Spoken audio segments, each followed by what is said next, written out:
nothing is cast in stone. The current Deputy President, Professor Kindiki, has done extremely well. He's a very good man. He's done extremely well. I think that, of course, in the interest of balance, the Article 10 and all those things, you must balance the country. And I'm sure I see that President Ruto probably will run with Deputy President Kindiki for a second time, so that we have a share of the 3,124,000 votes in Central Kenya. Remember, the Central vote 3,124 compared to the Nyanza vote, which is 3,112. Yeah. There's a very small difference. Our block in Nyanza covers the Central vote. The block is solid. All we need to do is have a solid block. The Eastern block is 3,050. You're saying you've done the math. I've done the math. Thank you. And I'm sure with the math, President Ruto will get a second term. But let me say this. I do not want to preempt negotiations between ODM and UDA. But I think that it is only fair that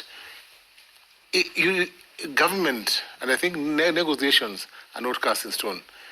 It is not, and Obura said this before, in as much as they would have desired to have the Deputy President position, I don't think that is a must that they go for that position. But he has to get something up there. Yes, I think we have many positions up there. Government is vast. 24 cabinet positions can be shared. We can get a share. Of course, there are other parts of the country. So we have to have a fair share that reflects the face of Kenya. You cannot have a cabinet like the first cabinet that they had, where you had the share. We don't want to perpetuate the same ills that led to the impeachment of the government. We don't want that. We want a fair share based on Article 10. What if the Sifuna-led group, what if they refuse this deal?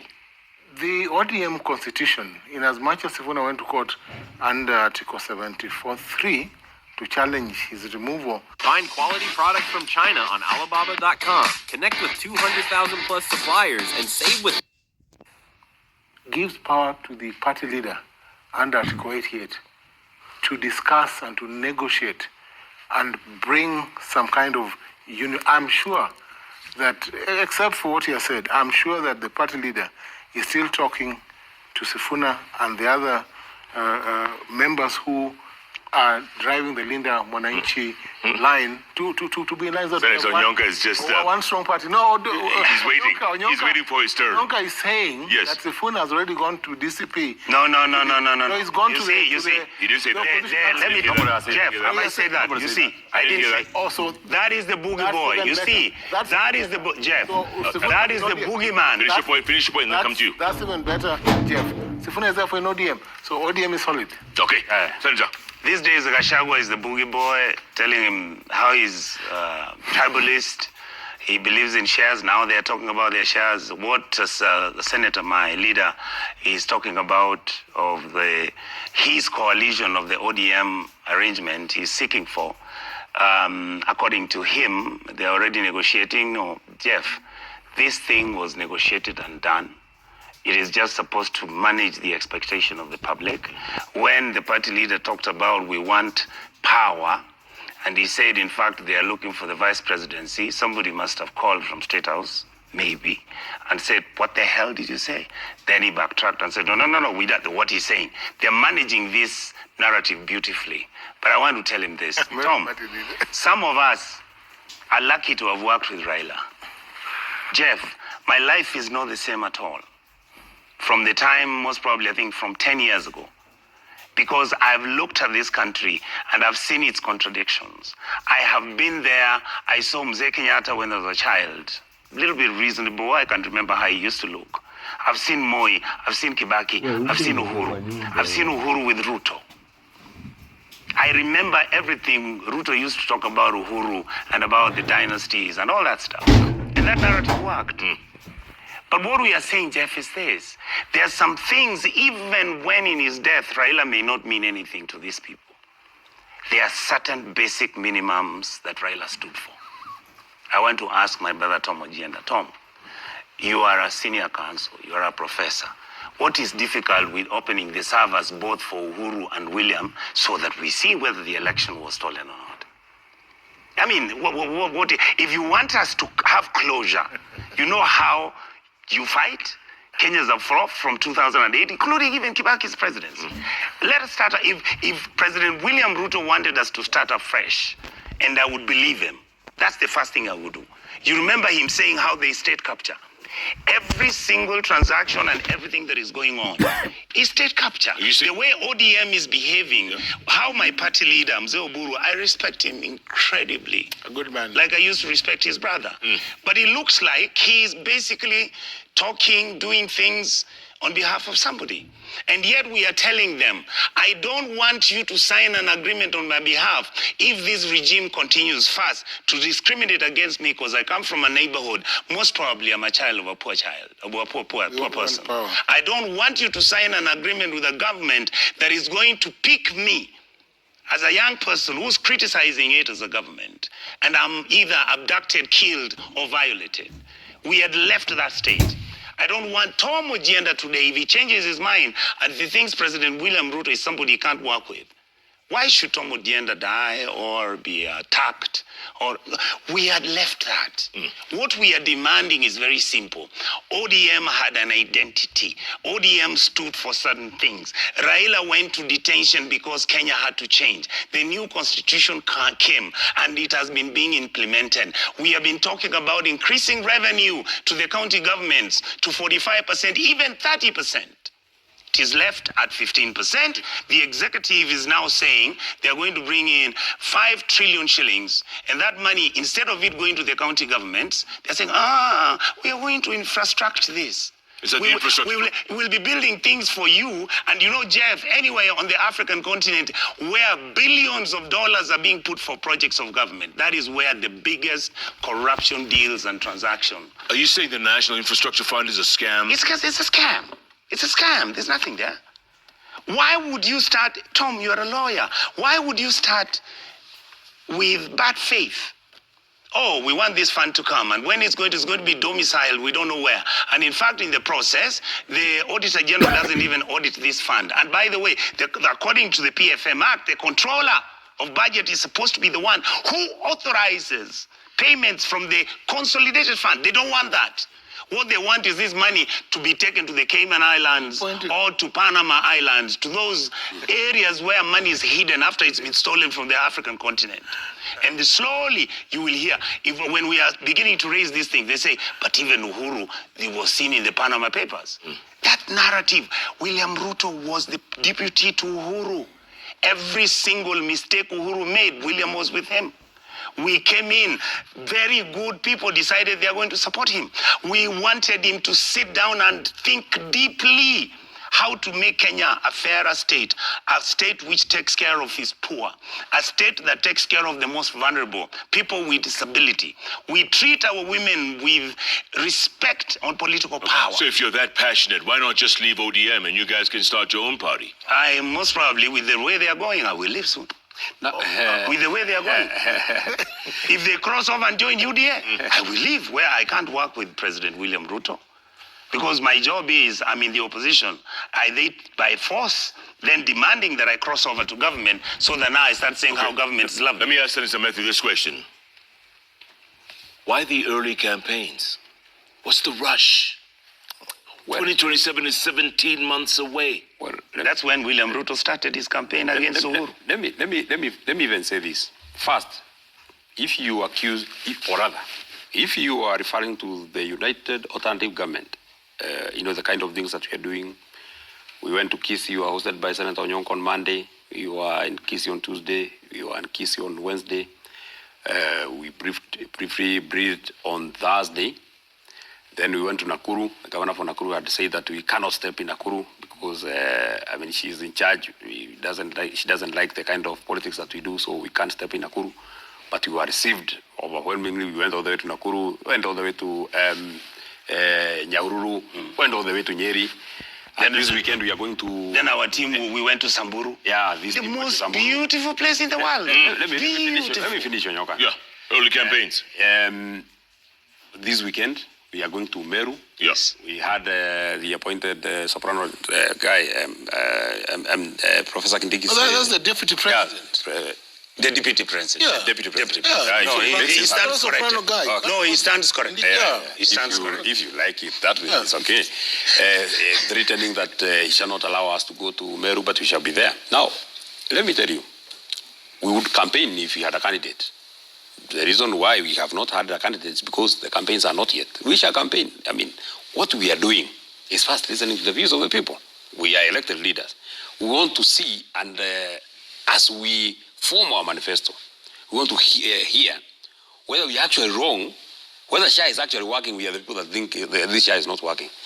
Whether indeed these things that we keep saying that are not working in William Ruto's government, indeed that is what the people are feeling. Yeah. I've just heard Senator Ojienda proudly speaking about the way Nyanza has this number of votes, I don't know what. I was in Nyanza. Or is Kisii not in Nyanza? Yes. I was in Nyanza. I was there the whole time. Everybody is saying that they cannot allow. It was only that the Constitution actually binds us. Okay. They cannot allow one more. Let me ask you this. You're still in UDA, right? Yes, I'm in UDA. So who's funding these campaigns that you're doing all over the country? Where are you getting the money from? Now, let me ask you, Jeff, let me say, what money do we need? We don't give people I mean, what money do we need? Come on. Good question. No, I want to ask Jeff. Now, let's take for example. Rent a crowd. Let me, Jeff, let me, allow me to answer. Sorry. I've been asked. Sorry. Let me ask you. Sorry. I went to Kisii. I addressed like 17 meetings in Kisii. What was required of me is fuel for my car, and accommodation for myself, and accommodation for my driver. What else do I require? And milk and bread in the car. Maybe, I don't know. Let me tell you, the United Alternative Government was in Nyandarua on Sunday. Yes. I never spent a coin to mobilize anybody. In fact, if you look at the church that we went, it's just an ordinary church. Not even a carpet, Yeah. not even anything. So- just an ordinary church. So the loudspeakers just provide themselves. No, Those we get. vehicles, they are there already. Even an MCA can have loudspeakers. Somebody has to pay for them. Let me tell you. I have two vehicles, two of my vehicles, two Prados that I donated to my party.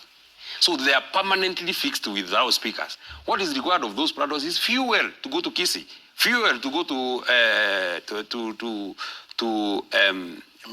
go to Meru. By the way, let me tell you, when we were coming from Kisii, I can't remember the name of that hotel that we slept in Kisii. Camel Park. Camel Park. Just when we were having breakfast, some old man could come and came and told me, you are Senator Methu. I'm so happy about what you're doing. And he gave me 100,000. I mean, so even my fuel for Meru, I have it now. Very true. I mean, that is how the people, because the people can actually see the kind of sacrifice that Senator Onyonka, the kind of sacrifice that Senator Methu, you know, this man and the team that they're working with, at least they have, one thing that I like about them, they have basic courtesy. They observe table manners.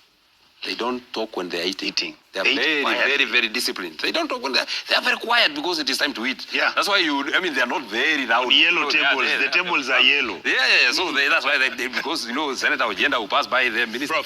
Prof, you see how this story has been distracted. I asked them, where do they get the money? Now they're saying, I've already been I've even given you an example of 100,000, yes. Yeah, but even Jeff, given you an can I ask Hold you on, something? let me ask Prof. Can I ask you something? If you listen to what John Badi and Opio and I talk about the value of being in government and what government has done for them, would you doubt where those guys get their money to do these yellow things?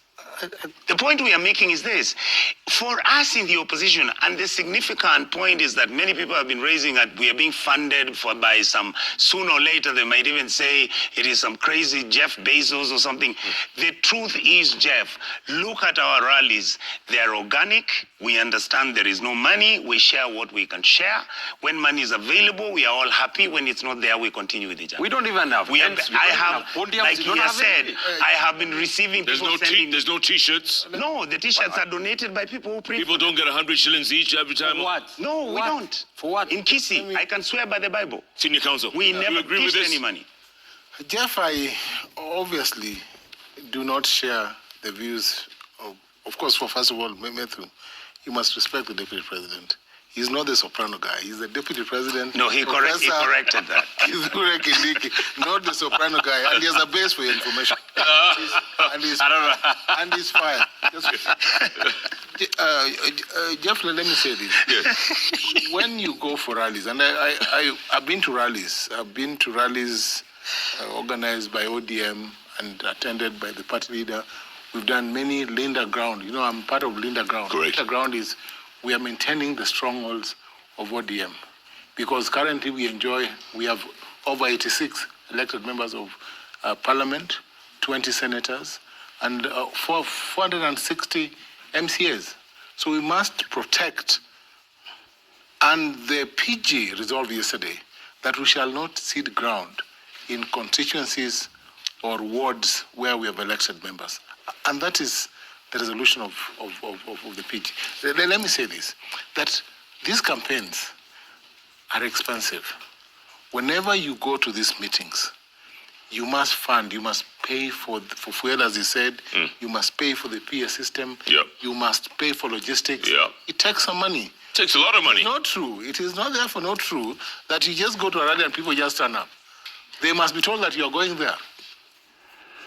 Now, hold on. Yes, there must Jeff, be facilitation. Let him finish. Jeff, Let him finish. There must be facilitation for those who will tell those people that you are going there. There are people saying that Rigathi Gachagua will be in Nakuru. And for you guys, Sifuna is an SG and he's the only signatory and he hasn't signed any checks. So where are you getting your money? Jeff, I don't sit in any State House committee. Of course. And I don't sit in a committee. I don't sit in You hear my big boys from Kisi going to collect them. That you have attended. That I've organized myself. Yes. Fund them. You fund them. From my pocket. The ones, the facilitation you pay from your pocket as a member of You the guys party. must be really wealthy, man. No. Can I tell you? I think it's a joint effort. But I do not know. Sifuna, of course, does not sign. I heard also the way you did that there's no formal money released from the party to run. But I think members contribute towards the organization of some of these rallies. You guys must be very rich. And it's an expense. Must be very rich. For me, Jeff, the point I wanted to make is this. I have seen frequently the issues being raised and the contradictions that are being raised about our integrity as the opposition, and therefore, if the government is using state resources to do what they do, then even us, we are doing the same. Let me say this, Jeff. Historically, the struggle for Kenya's liberation and the changes that people have wanted have really never been who was able to buy the best T-shirts. I can tell you today, Jeff, ever since I was born and I got into politics, and my father was a member of parliament for many, many years, I saw Mzee Nyechai run for the presidency. I have never seen the crowd that came to Kisii Stadium when Fred Matiang'i was escorted by his team of Mzee Gachagua, Kalonzo Musyoka, Eugene Wamalwa. The ecstasy and excitement, there is no way you would pay that number of people money for them to come to a rally. Yes, we have our coordinators who will come. If, for example, DCP may have 100 people who are going to be told, please watch for us, monitor what's going on. Those ones, most probably, they'll be given their 2,000, 3,000. That, even Gachagua himself, with their contributions, can manage. What I want to tell them is this. Those crowds they see, since they have agreed they are going to keep the strongholds, and they are sure that their strongholds are okay, let them be magnanimous enough to allow us to just campaign. And we do the same for them. Let us respect each other.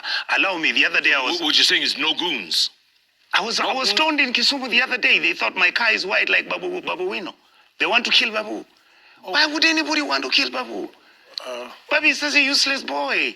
In terms of, he is not violent. Babu Just wait. useless. Wait. I have never seen Babu where I see violence with him. I know, but... That's why I'm saying he's useless. I've never been around Babu since he was elected, and I saw his value in beating people and that kind of thing. What we are saying... You're saying useless in a good way. Yes. What I'm saying is, I do not want this gentleman to target us. Yes. Even if I was killed today, Jeff, But there are other people who will continue with this journey. Let me okay, just but one- Senator one- Methu, just they one. say you people have goons as well. That's what they say. Even before we get to goons, goons will be the secondary thing. Number one, what would want to ask? Useless. You know, tell me, now maybe we have goons, but do we have police? Because I mean, all our meetings, you never see the meetings of Linda Oburu, Linda Ground. No, not Oburu. Linda, Oburu is not part of it. Linda Ground. Linda Ground, we Oburu. never see them take us, isn't it? But Linda- all our Linda Oburu. Linda That is not Oburu. fair. Linda That is Oburu. Linda Oburu and Linda Duta. unfair. You never see tear gas. You saw on that Wetima attack, and by the way, even before.